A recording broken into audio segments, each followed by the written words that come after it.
we're a little bit closer to Mass Effect Andromeda than we were the last time we talked about Mass Effect Andromeda. A little bit more gameplay, saw some multiplayer. A lot more gameplay. Saw the multiplayer beta get taken away from us. I love it, just like a child. Just like, nope, you don't get this anymore. BioWare giveth, BioWare taketh away. It's like, yeah, we're just going to take it away. Yeah.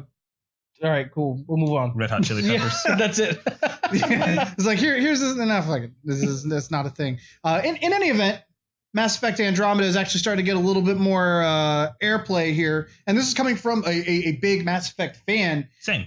I wanted to be hyped about this game. And I am. I'm total hyped about this game now. Yeah. But I did not find, as we mentioned in a prior video, that the media was easy to come by. And it didn't feel like EA and BioWare had all their eggs in the Mass Effect basket. As we get closer, we start to see a little bit more gameplay, see some different planets. The tide's starting to turn, and maybe it's just because we're past Zelda and the onslaught of perfection that game brought upon us. Zelda has made games great again. I'm inviting the roast.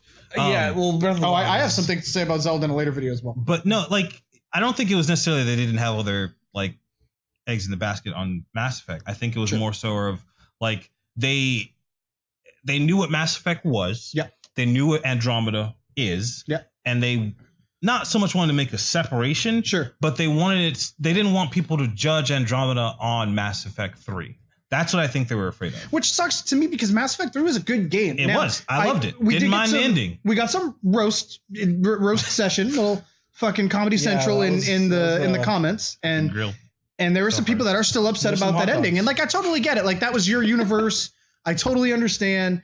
But at the same time, like, I'm not going to judge like the 60 hours I put into that game based on like a 3-minute cutscene at the end of it. I can't, like, and we talk about the entire, like, hundreds of hours throughout that whole trilogy, and I'm going to be upset. Like, what did I really expect? Like, I was going to be able to build a house and invite like my Geth wife over. I think what people were expecting was that BioWare literally would have gone, okay, guys, we've got the ending here. We have to build 216 versions of this. Right. That's it. I was like, absolutely no, they're not going to do that. That's insane. Right. But I don't know. I think they just wanted to make sure that the two were judged separately. And the way that they managed to do that, which I think they did a good job of that, was making the two entities like multiple times they were like, no Shepard.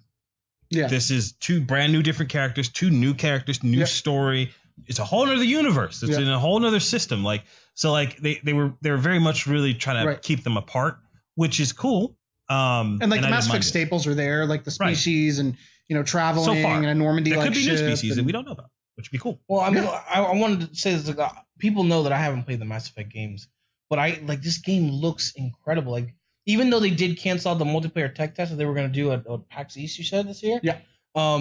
They did put out something with the multiplayer, and it looks so amazing. They're still going to show some multiplayer. It's something I really want. Yeah, it's something I really want to get into, and I think that they did we all can agree that their promotion wasn't as spot on as some other games that are high profile like this. I don't think it was bad, but I think they did it correctly because a lot of people who play Mass Effect, really like Shepard as a main character. Well, he's not here this time around. A lot of people really like the Normandy. Well, you're not on the Normandy. You're on something else. Called. Do you remember?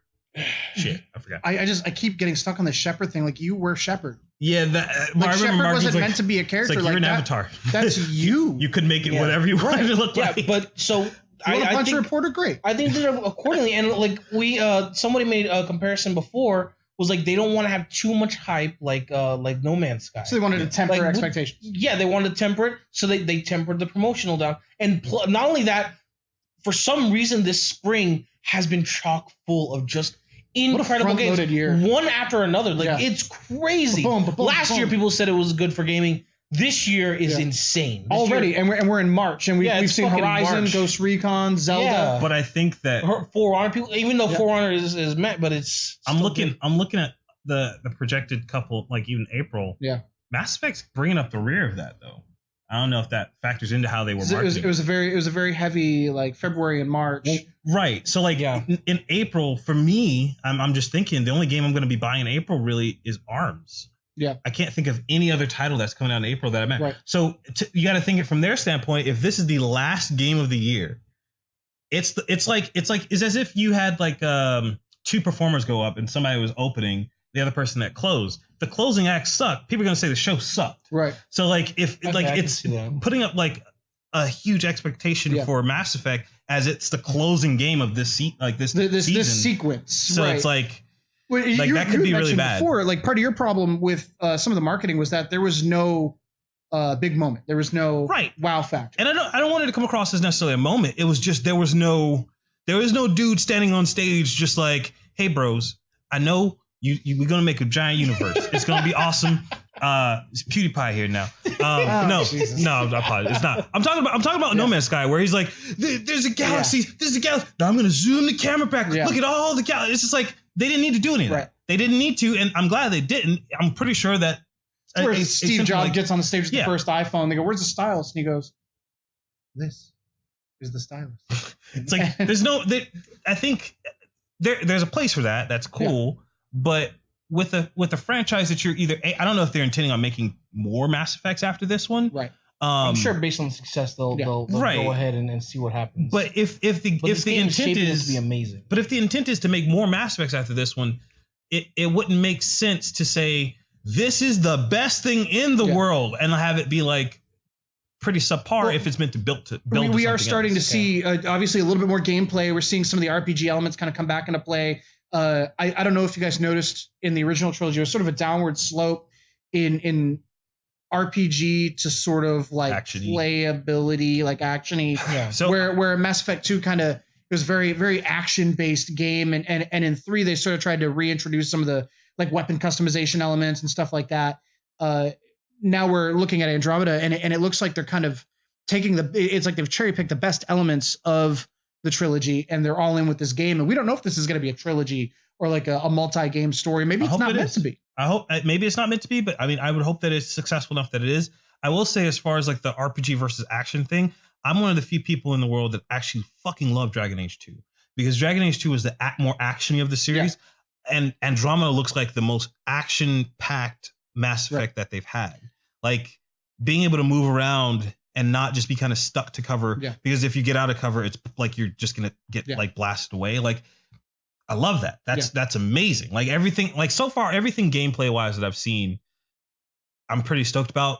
I had one qualm that they kind of ironed out in the most recent trailer, which was the squad thing. Right. They just didn't show it at all. I was like, where are the other people? And they're like, they got these little portraits at the bottom of the screen. I was like, yeah, that's cool. But you just jumped in the air and then punched a giant thing in the face. Where are the other two people? Like, I was like, what? And if you order now, we will include 2 other squad mates for the low price of $59.99. I'm glad that didn't happen. I'd have been pretty salty, but I totally would have bought it. Well, here's the deal. We're excited about Mass Effect Andromeda. We know there's a lot of people out there that are excited about Mass Effect Andromeda. Maybe I underestimated the power of the BioWare fan. But by all means, sound off in the comments. Let us know what you think. I don't care if it's a like. I don't care if it's a dislike. Give us your opinion. In the meantime, hope I earned your like.